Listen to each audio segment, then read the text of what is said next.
Hi, I'm Rick Hansen, and I want to welcome you to day 2 in our focus on attention.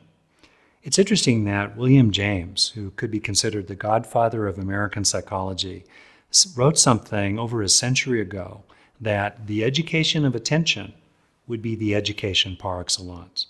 And one reason for that is that, as recent science is showing, what we pay attention to is gradually drawn into us through what's called experience-dependent neuroplasticity. That's a mouthful, right? I think of attention as like a combination spotlight and vacuum cleaner. It illuminates when it rests upon and then sucks it into the brain. And a lot of the time, we're resting our attention on things that aren't very good for us or good for other people. And sometimes it's hard to keep our attention on what is actually useful.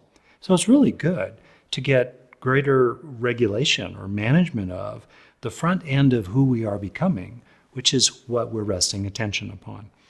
There's a traditional saying that your mind takes its shape from what it rests upon repeatedly. And the modern update would be that our brain literally takes its physical shape from what we rest our attention on repeatedly. So I want to give you a few skills really for regulating attention, and then we'll do a little experiential practice. So a little bit of neuroscience here. When our attention is skittering around, we tend to be engaging cortical networks in the midline of the brain. On the other hand, when we are rested in present moment mindfulness, in the moment, not in the future or the past, not caught up in judging and evaluating or trying to fix things, just here, accepting what's happening, we activate networks on the sides of the brain, especially the right hemisphere of the brain for right-handed people. It's switched for left-handed people. That's because the right hemisphere of the brain handles the sense of things as a whole, which is the sense of our own awareness when we're dropped into present moment mindfulness. So it's pretty cool. So there's some things we can do, and I'll take you through them in a moment here experientially, to disengage from the inner chatterbox. I call it the ruminator, where we kind of go in the simulator. There's little mini movies here that really involve midline activity, especially in the so-called default mode network. And instead, we're going to wake up those lateral networks in the brain. And these are, of course, methods you can do with kids as well. So, as with any experiential practice, as I said in the previous one, go your own way, find what's good for you, and adapt my suggestions for your own needs. Okay?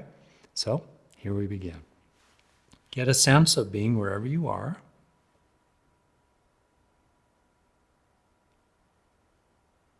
And then, keeping your eyes open, get a feeling for the larger whole that you're in, the larger volume of the room. Let your gaze move away from you, 5-10 feet away. So you're looking more out there, even toward the horizon line. And notice as you do that, it naturally disengages inner chatter and brings you into the moment.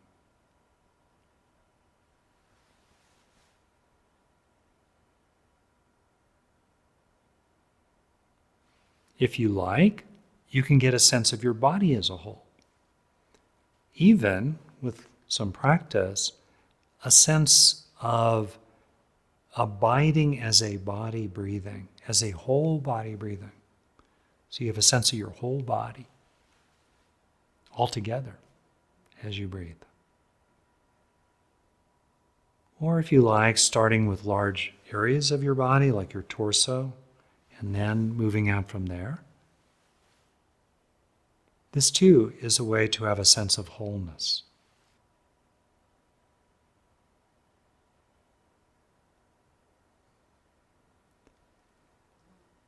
The reason these methods work, of getting a sense of the space you're in as a whole and your body as a whole, is that they start engaging these lateral networks, which are connected with the midline networks, also like a seesaw, so that as you increase activation on the side, that calms down midline activity.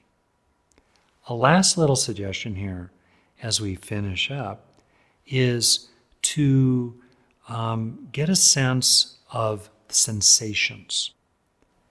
The right hemisphere of the brain and these lateral networks also get involved in sensory awareness. And when we're involved in sensory awareness, that quiets verbal activity. And so much of what distracts us is that inner chatterbox in our own mind. So here too, you can have a sense of your body.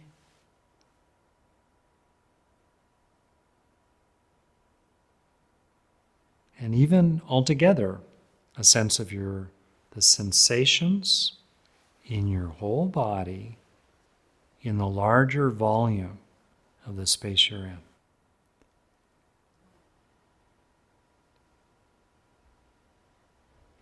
Okay.